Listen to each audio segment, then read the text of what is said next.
Tuhan adalah gembalaku,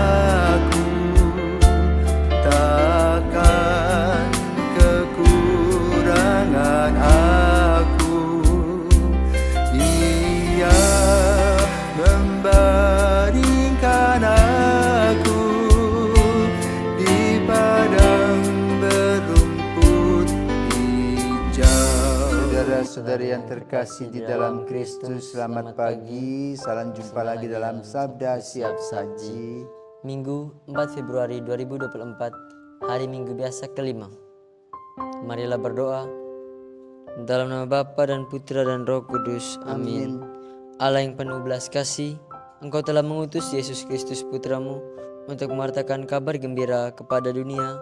Semoga kami menerima kehadirannya dengan penuh sukacita, seraya mengambil bagian pewartaan Injilnya. Sebab Dialah Tuhan dan pengantara kami, yang hidup dan berkuasa bersama Engkau dan Roh Kudus, Allah sepanjang masa. Amin. Tuhan bersamamu Dan bersama rohmu. Inilah Injil Yesus Kristus menurut Markus. Dimuliakanlah Tuhan. Pada waktu itu sekeluarnya dari rumah ibadat, Yesus dengan Yakobus dan Yohanes pergi ke rumah Simon dan Andreas. Ibu mertua Simon terbaring karena sakit demam. Mereka segera memberitahukan keadaannya kepada Yesus. Ia pergi ke tempat perempuan itu dan sambil memegang tangannya, ia membangunkan dia, lalu lenyaplah demamnya. Kemudian perempuan itu melayani mereka. Menjelang malam sesudah matahari terbenam, dibawalah kepada Yesus semua orang yang menderita sakit dan yang kerasukan setan. Maka berkerumunlah seluruh penduduk kota itu di depan pintu. Ia menyembuhkan banyak orang yang menderita bermacam-macam penyakit dan mengusir banyak setan. Ia tidak memperbolehkan setan-setan itu berbicara, sebab mereka mengenal Dia. Pagi-pagi benar waktu hari masih gelap, ia bangun dan pergi keluar. Ia pergi ke tempat yang sunyi dan berdoa di sana. Tetapi Simon dan kawan-kawannya menyusul dia. Waktu menemukan dia, mereka berkata, "Semua orang mencari Engkau." Jawabnya, "Marilah kita pergi ke tempat lain, ke kota-kota yang berdekatan, supaya di sana juga aku memberitakan Injil, karena untuk itu aku telah datang." Lalu pergilah ia ke seluruh Galilea dan memberitakan Injil dalam rumah-rumah ibadat mereka dan mengusir setan-setan. Demikianlah sabda Tuhan. Terpujilah Kristus. Selamat pagi Romo. Selamat pagi Vicky. Romo, kenapa Yesus tetap mau mewartakan Injil meski kadang-kadang dia tetap dibenci, Romo? Selamat pagi para pirsawan dan Vicky. Vicky, kenapa kamu juga tetap di seminari? Apa yang mau dicapai? Ayo. Membina diri. Ingin membina diri, jadi proses. Ya, baik. Bapak Ibu terkasih, hari ini tanggal 4 ya. 10 hari lagi jangan lupa nyoblos. Ya. Hari ini kita mendengarkan 3 bacaan. Yang pertama dari kitab Ayub.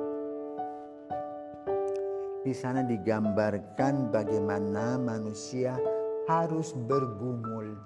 Artinya memilih dan memilah, mengambil yang terbaik.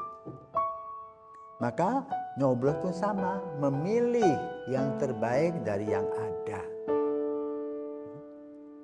Karena itu ada debat-debat tuh berapa kali? 5 kali.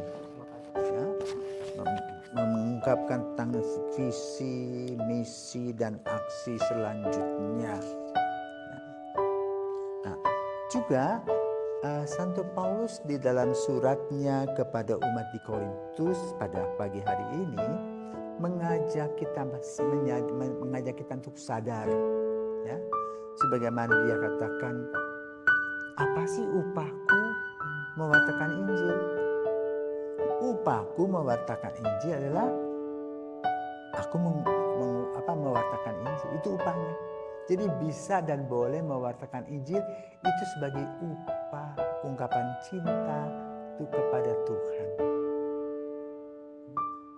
Nah, Injil pada hari ini kita lihat bagaimana para murid memberitahukan kepada Yesus, ibu mertua Simon sakit, lalu Yesus datang berkunjung, hanya memegang tangannya, shake hand, demamnya sembuh digambarkan toh. Lalu Oma itu melayani Yesus. Kemudian orang banyak berbondong-bondong dan Yesus tidak tidur. Yesus terus melakukan kegiatan kebaikan untuk menolong dan membantu sesama karena berbelas kasih. Maka pada hari Minggu ini saudaraku terkasih, kita diajak untuk merenungkan 3 bacaan. Pertama dari Ayub bahwa kita bergumul mencari yang baik. Dan dari Santo Paulus kita diajak bahwa hidup kita sebagai seorang Kristen, sebagai seorang pengikut Katolik harus menjadi terang, cahaya di lingkungan kita. Dengan apa? Pikiran kita, inspirasi kita, perkataan-perkataan kita yang menyejukkan, dan perlakuan kita yang manusiawi, yang penuh dengan cinta kasih. Di sana kita mewartakan Kristus sebagaimana Yesus sendiri menerima semua orang dengan segala macam persoalannya.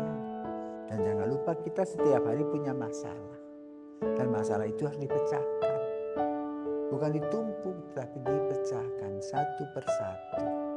Seperti sebuah buku dibuka lembaran-lembaran. Dan setiap lembar itu punya tulisan-tulisan, catatan-catatan. Sama seperti tubuh kita toh. Semuanya punya fungsi, tetapi kadang-kadang dia sakit.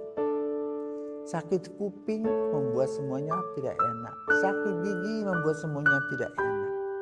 Maka kita harus juga memperhatikan secara jasmani, ya, kesehatan kita. Demikian pula kesehatan rohani kita dengan cara tadi merenungkan antara lain sabda Allah, mempraktekannya dalam hidup, membuka hati kepada orang, mendengarkan apa yang ingin orang sampaikan, dan menerima apa yang diberikan. Itulah kehidupan yang dilaksanakan oleh Yesus, sehingga Yesus itu tetap ingin memberitakan Injil sebagaimana kita yang sudah dikuduskan dalam sakramen baptis. Kita harus boleh mewartakan Injil sebagaimana Paulus mengatakan, upahku adalah aku boleh mewartakan Injil. Selamat pagi, selamat hari Minggu, selamat bersiap nyoblos. Tuhan memberkati.